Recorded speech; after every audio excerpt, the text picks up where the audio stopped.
Welcome to VR Builder 5.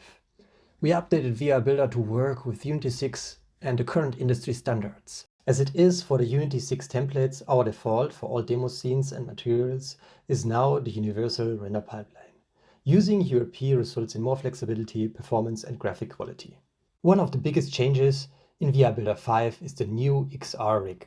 It's using the Unity Interaction Toolkit 3 and comes with many cool features. For example, animated controller visuals in line with the XRI samples.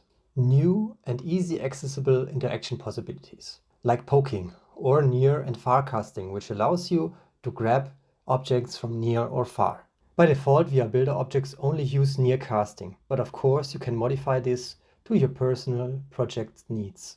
Managing locomotion settings is now a lot easier. You can just activate or deactivate the locomotion types you want to support. For teleportation anchors, we added some cool new template settings. Now you can define that the teleport ray snaps to the snap zone. And we added the possibility to include haptic feedback via the affordance system from XRI. The best at the end. All features from previous VR Builder add-ons are now included in VR Builder Pro. This means you get tools for animations, randomization, states and data, and the process control menus as part of VR Builder Pro. Additionally, there are two yet not released feature sets I want to highlight. We have some great new highlighting and guidance possibilities to guide your users to point of interests. And we included a play video behavior. If you want to show a video to users, now it's easier than ever before.